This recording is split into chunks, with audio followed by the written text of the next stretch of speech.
Bismillahirrahmanirrahim. Assalamualaikum warahmatullahi wabarakatuh. Pertama-tama, marilah kita panjatkan puji syukur kehadirat Allah Subhanahu wa Ta'ala yang telah memberikan kita berbagai nikmat. Tidak lupa selawat serta salam tercurahkan kepada Nabi Muhammad SAW. Semoga kita semua mendapatkan syafaatnya dan mendapatkan petunjuk hingga hari kiamat nanti. Kami dari kelompok 2 mata kuliah Pendidikan Agama Islam kelas PJKRD yang beranggotakan saya, Akhila Farn Al-Firdaus, Arif Ibnu Adha Hidayatullah, Fauzi Ridho, Hardiana Dwi Sanata Ningtyas, Khairunisya Putri Aninda. Pada kesempatan kali ini, kami akan mempresentasikan tentang konsep ibadah dalam Islam. Pengertian ibadah. Secara etimologis, kata ibadah berasal dari bahasa Arab, yaitu al-ibadah, yang berarti taat, menurut, mengikut, dan tunduk. Asy-Syiddiki 1985. Ibadah juga berarti doa, menyembah, atau mengabdi. Munawir 1984. Secara terminologis, ibadah diartikan segala sesuatu yang dikerjakan untuk mencapai keridhaan Allah dan mengharapkan pahalanya di akhirat. Asy-Syiddiki 1985.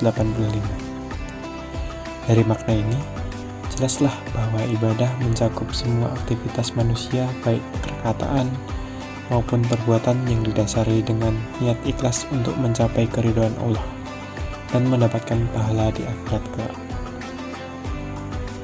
Dalam ibadah berlaku ketentuan tidak boleh ditambah-tambah atau dikurangi. Allah telah mengatur ibadah dan diperjelas oleh Rasul-Nya. Ibadah bersifat tertutup dalam arti terbatas dan tidak terpengaruh oleh perkembangan waktu dan pemikiran manusia. Hakikat ibadah. Tujuan diciptakannya manusia di muka bumi ini yaitu untuk beribadah kepada Allah Subhanahu wa Ta'ala. Ibadah dalam pengertian yang komprehensif menurut Syaikh Al-Islam Ibnu Taimiyah adalah sebuah nama yang mencakup segala sesuatu yang dicintai dan diridhoi oleh Allah Subhanahu wa Ta'ala berupa perkataan atau perbuatan, baik amalan batin ataupun yang zahir atau nyata. Dasar-dasar ibadah. Yang pertama, ia lebih mencintai Allah dan Rasul-Nya daripada yang lain. Yang kedua, ia tidak mencintai seseorang melainkan semata-mata karena Allah dan Rasul-Nya. Yang ketiga, ia membenci kembali kepada kekufuran setelah Allah menyelamatkannya. Fungsi ibadah. Yang pertama, mewujudkan hubungan antara hamba dengan Tuhannya. Yang kedua, mendidik mental dan menjadikan manusia ingat akan kewajibannya. Yang ketiga, melatih diri untuk berdisiplin. Syarat-syarat diterimanya ibadah. Yang pertama, ikhlas karena Allah semata, bebas dari syirik besar dan kecil. Yang kedua, ittiba, yaitu sesuai dengan tuntunan Rasulullah SAW. Yang ketiga, meninggalkan riya, artinya beribadah bukan karena malu kepada manusia dan supaya dilihat oleh orang lain.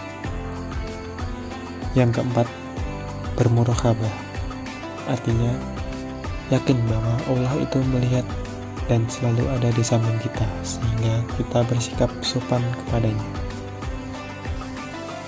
Keutamaan ibadah. Ibadah mensucikan jiwa dan membersihkannya, dan mengangkatnya ke derajat tertinggi menuju kesempurnaan manusiawi. Manusiawi sangat membutuhkan ibadah melebihi segala-galanya, bahkan sangat darurat membutuhkannya, karena manusia secara tabiat adalah lemah, fakir, atau butuh kepada Allah. Ibadah dapat meringankan seseorang untuk melakukan berbagai kebajikan dan meninggalkan kemurkaan. Bahwasanya ibadah merupakan sebab utama untuk meraih keridhaan Allah. Dasar hukum ibadah. Ibadah merupakan tugas utama manusia dalam rangka berhubungan dengan Tuhannya. Abdullah. Al-Quran menegaskan bahwa ciptaannya manusia dan jin di muka bumi semata-mata untuk beribadah kepadanya. Menurut para ulama ada dua macam ibadah, yaitu ibadah madlah, ibadah khusus, dan ibadah ghairu madlah, ibadah umum. Ibadah madlah khusus, ibadah langsung kepada Allah yang tata cara pelaksanaannya telah diatur dan ditetapkan oleh Allah atau dicontohkan Rasulullah. Dalam masalah ibadah berlaku ketentuan tidak boleh ditambah atau dikurangi. Ibadah ghairu madlah atau umum, ibadah yang tata cara pelaksanaannya tidak diatur secara rinci oleh Allah dan Rasulullah. Ibadah umum ini menyangkut hubungan manusia dengan Tuhan, tetapi justru berupa hubungan antara manusia dengan manusia lain atau dengan alam yang memiliki nilai ibadah. Bentuk ibadah ini berupa semua aktivitas kaum muslim, baik perkataan maupun perbuatan yang halal atau tidak terlarang, dan didasari dengan niat karena Allah. Ibadah madlah khusus. 5 bentuk ibadah madlah yang merupakan pilar-pilar utama ajaran Islam, yaitu 1. Thaharah, sholat, zakat, puasa, dan haji. Thaharah.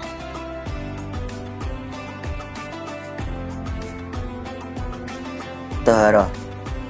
Bahasan tentang thaharah dimasukkan dalam bahasa ibadah madlah karena aturan dalam thaharah cukup rinci penyebutannya dalam Al-Quran dan hadis Nabi. Secara etimologis, thaharah berarti bersih dan ikhlas dari kotoran dan noda, baik yang bersifat indrawi seperti najis dari air kencing dan yang semisalnya, maupun yang bersifat maknawi seperti perbuatan tercela dan maksiat. Secara terminologis isyarat syar'i, thaharah berarti bersuci dan najis dan hadas. Thaharah bertujuan membersihkan badan dari hadas dan najis. Thaharah merupakan syarat bagi seorang muslim yang hendak beribadah kepada Allah melalui sholat, tawaf, dan sebagainya. Sarana yang digunakan thaharah adalah air, tanah, batu, atau tisu yang suci dan memiliki sifat-sifat menyucikan. Untuk bersuci dari hadas kecil bisa dengan wudhu dengan memakai air yang air suci dan mencucikan.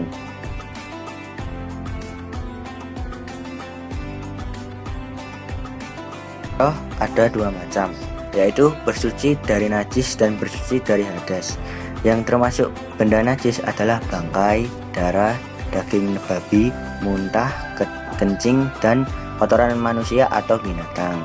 Benda-benda najis ini jika mengenai badan, pakaian, atau tempat yang hendak digunakan untuk sholat, terlebih dahulu harus dihilangkan najisnya dengan air sehingga hilang bau, rasa, maupun warnanya sehingga menjadi suci. Hadas kecil adalah hadas yang disebabkan oleh keluarnya sesuatu dari dua jalan keluar manusia, kubul atau jalan depan, dan dubur atau jalan belakang, seperti kentut, berak, dan kencing.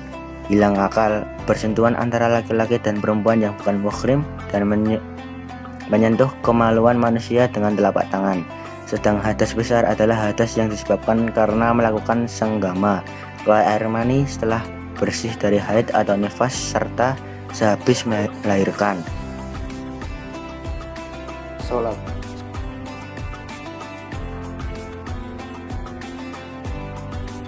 Sholat merupakan ibadah khusus madlah yang tata caranya sudah diatur dan harus sesuai dengan contoh yang dilakukan Nabi SAW. Nabi SAW bersabda, "Sholatlah kamu sebagaimana kamu melihat aku sholat." Hadis riwayat Al-Bukhari. Oleh karena itu, kita dilarang menambah atau mengubah aturan-aturan sholat yang sudah diajarkan oleh Nabi SAW tersebut. Perintah wajibnya sholat bisa dilihat pada Quran Surat Al-Baqarah ayat 83, Quran Surah An-Nisa ayat 77, dan 103, Quran Surah Al-Hajj ayat 78, Quran Surah An-Nur ayat 56, Quran Surah Al-Rum ayat 31, Quran Surah Al-Mujadilah ayat 13, dan Quran Surah Al-Muzammil ayat 20. Secara etimologis, kata sholat berasal dari kata bahasa Arab al-sholah yang berarti doa. Sedangkan secara terminologis, salat merupakan bentuk ibadah kepada Allah yang terdiri dari gerakan-gerakan dan ucapan-ucapan yang dimulai dengan takbiratul ihram dan diakhiri dengan salam dengan syarat dan rukun tertentu.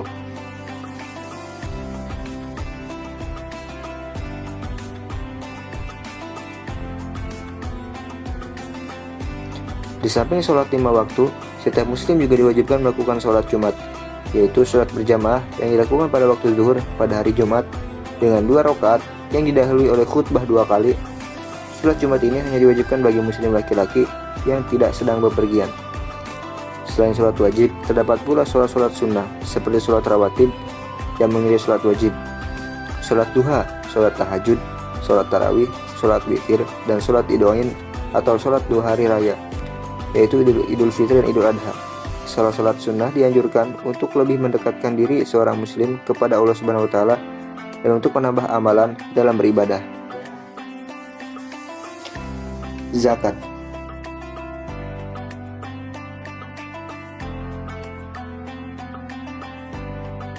Dari segi bahasa, zakat berasal dari kata al-zakah yang berarti bersih, suci, atau bertambah subur.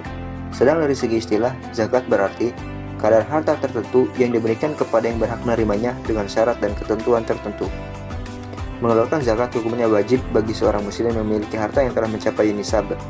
Ialah ketentuan minimal yang wajib dikeluarkan zakatnya. Zakat baru dikeluarkan jika sudah mencapai 1 tahun, haul, kecuali tanaman yang dikeluarkan setiap panen. Begitu juga, zakat baru diwajibkan jika harta yang dimiliki sudah melebihi kebutuhan pokok dan sampai 1 nisab, yaitu batas minimal wajib zakat, serta harta itu berkembang. Harta yang dizakatkan adalah harta yang benar-benar hartanya sendiri yang bersih dari hutang.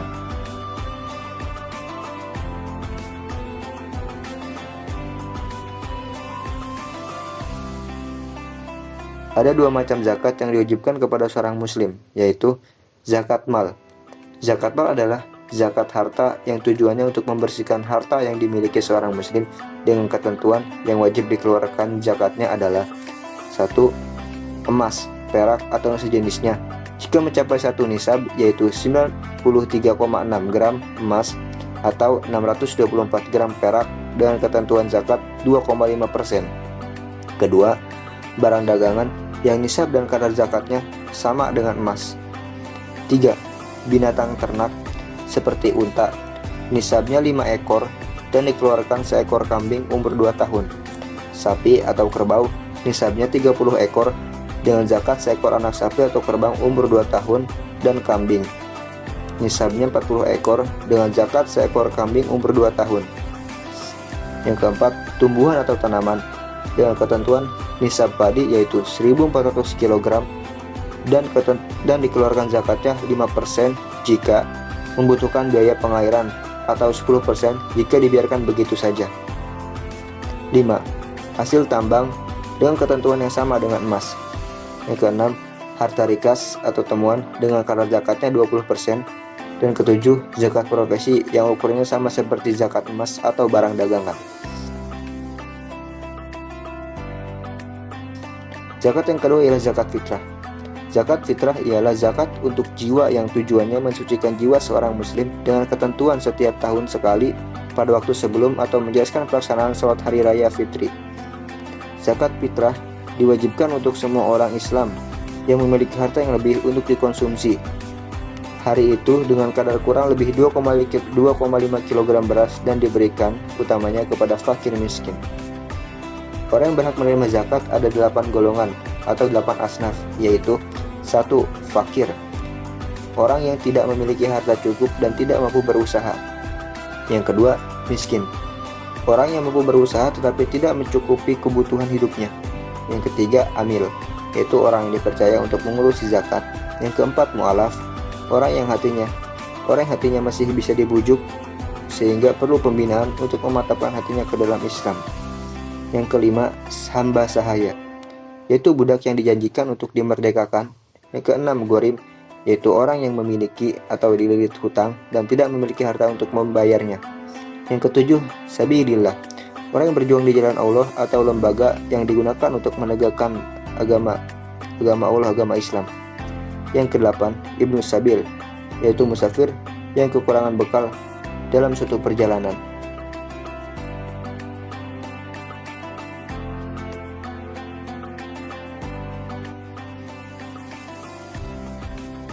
Puasa adalah terjemahan dari kata al-saum atau al-syam. Secara etimologis, al-syam berarti menahan atau mencegah. Sedangkan dari segi istilah, puasa berarti menahan makan dan minum serta yang membatalkannya sejak terbit fajar hingga terbenam matahari. Puasa diwajibkan bagi semua umat Islam yang sudah dewasa atau mukallaf yang tidak sakit dan tidak berpergian setahun sekali selama 1 bulan, yaitu pada bulan Ramadan. Keringanan berpuasa diberikan bagi orang-orang yang tidak mampu atau lemah untuk melakukannya, seperti 1. Bagi orang-orang yang sedang sakit, 2. Orang yang sudah tua atau pikun, 3. Ibu yang sedang hamil atau menyusui, 4. Pekerja keras yang sangat membutuhkan stamina untuk melakukan pekerjaannya, 5. Ketika dalam perjalanan. Bagi mereka, kalau memungkinkan harus menggandanya atau menggantinya dengan membayar fidyah atau memberi makan fakir miskin. Sedangkan bagi orang tua tidak ada pilihan lain kecuali menggantinya dengan membayar fidyah.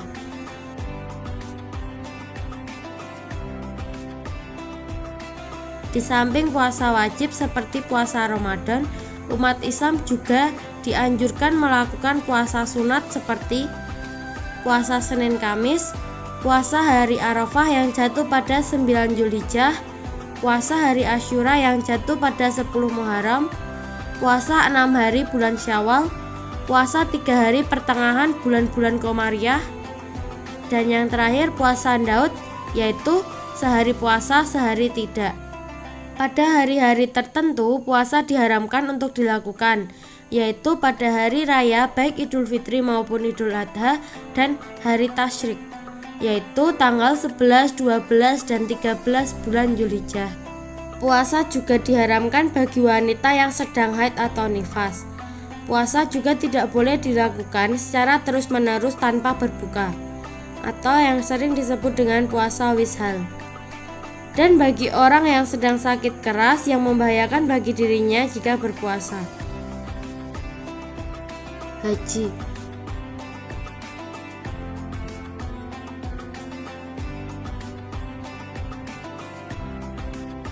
Dari segi bahasa, haji berarti berkunjung.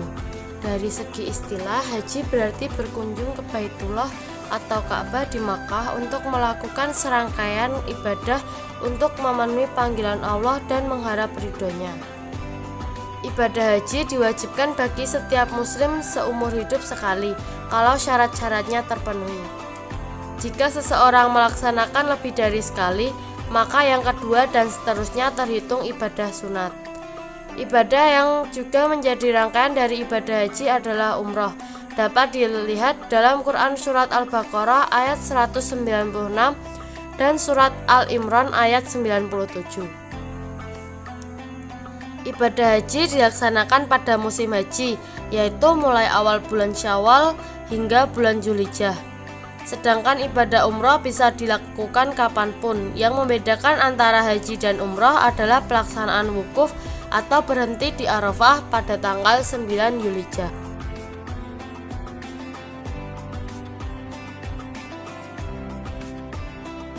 Adapun syarat-syarat haji diantaranya beragama Islam, telah dewasa, berakal sehat, merdeka yang merupakan bukan budak atau hamba, 5. Mampu atau istihah. Yang dimaksud mampu di sini adalah menguasai tata cara pelaksanaan ibadah haji, sehat jasmani, memiliki perbekalan yang cukup bagi yang melaksanakan dan bagi keluarga yang ditinggalkan, memiliki biaya untuk perjalanan ke tempat haji atau Mekah, situasi aman, dan bagi perempuan harus ditemani muhrimnya. Bentuk pelaksanaan ibadah haji dan umroh ada 3 macam, yaitu 1. Haji tamatu adalah haji yang mendahulukan pelaksanaan umroh daripada haji, yang biasanya dilakukan oleh jemaah haji yang memiliki waktu yang lebih longgar. 2. Haji ifrad adalah proses ibadah haji yang ibadah haji terlebih dahulu kemudian dilanjutkan dengan ibadah umroh. 3. Ibadah qiran adalah ibadah haji dengan melakukan haji dan umroh secara bersama-sama. Bagi jemaah haji dengan bentuk tamatu dan qiran ini dikenai denda atau dam, yaitu menyembelih seekor kambing.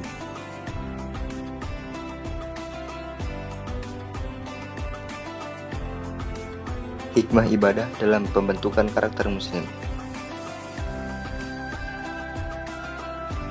Yang pertama, taharoh. Taharoh telah memfasilitasi seorang muslim untuk benar-benar suci lahir dan batin. Orang Islam yang tidak benar-benar suci tidak diperbolehkan melakukan beberapa aktivitas ibadah, misalnya sholat, tawaf, dan yang lainnya. Kedua, sholat. Sholat merupakan ibadah yang paling tinggi nilainya dalam Islam. Salat bahkan dijadikan ukuran tentang baik tidaknya seorang muslim. Salat dalam agama Islam menempati tempat yang paling tinggi di antara ibadah-ibadah yang lain. Salat juga merupakan ukuran utama baik atau buruknya amal seorang muslim. Ketiga, zakat. Zakat merupakan ibadah batiniah yang memiliki makna dalam bagi pembinaan batin seorang muslim. Zakat akan menumbuhkan karakter peduli dan empati bagi muzaki, yaitu orang yang mengeluarkan zakat. Dengan ini, seorang muslim akan benar-benar menjadi orang yang peka akan persoalan orang lain. 4. Puasa. Puasa menguji kekuatan iman seseorang dalam membendung keinginan-keinginan nafsu untuk bermaksiat kepada Tuhan. Dengan puasa, seseorang dilatih untuk membatasi dan mengendalikan nafsu terhadap makanan dan dorongan seksual yang biasanya menjadi sebab terjadinya pelanggaran atau maksiat. Puasa juga berfungsi sebagai wahana memupuk dan melatih rasa kepedulian dan perhatian terhadap sesama. 5. Ibadah haji. Di samping merupakan ibadah ritual untuk meraih surga, juga merupakan proses mengenang sejarah perjalanan Ibrahim dan keluarganya dalam mengusir pengaruh-pengaruh buruk dari syaitan. Ibadah haji juga melambangkan persalutan dan kebersamaan umat Islam seluruh dunia yang tidak dibatasi oleh negara, ras, warna kulit, bahasa, dan budaya.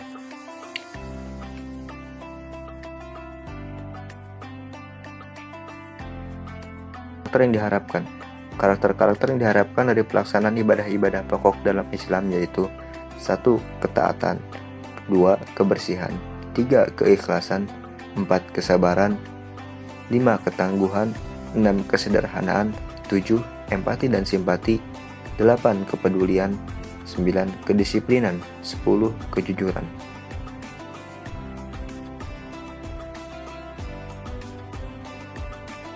Ibadah ghairu mahdah atau umum. 4 prinsip ibadah ghairu mahdah. 1. Keberadaannya didasarkan atas adanya dalil yang melarang. 2. Bersifat rasional. 3. Tata laksananya tidak perlu berpola kepada contoh Rasul. Dan 4. Azasnya manfaat.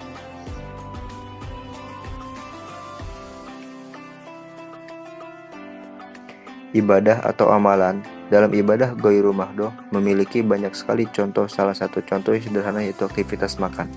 Makan pada dasarnya bukanlah sebuah ibadah khusus. Setiap orang bebas mau makan kapan saja, entah itu ketika lapar ataupun tidak lapar, dan dengan menu apa saja, kecuali yang diharamkan oleh Allah Subhanahu wa Ta'ala. Bisa saja orang makan karena lapar atau hanya karena ingin makan. Akan tetapi dari aktivitas makan tersebut bisa berpahala ketika kita sebagai yang melakukan tersebut meniatkan agar memiliki kekuatan untuk sholat atau berjalan menuju masjid. Hal tersebut berarti bahwa suatu perbuatan yang asalnya bukan suatu ibadah akan tetapi menjadi ibadah karena melihat dan menimbang niat yang melakukannya. Hal tersebut merupakan contoh sederhana yang bisa kita laksanakan dalam kehidupan sehari-hari. Sekian penjelasan singkat dari kami. Kurang lebihnya mohon maaf. Apabila ada saran dan masukan, dengan senang hati kami terima. Sekian, terima kasih. Wassalamualaikum warahmatullahi wabarakatuh.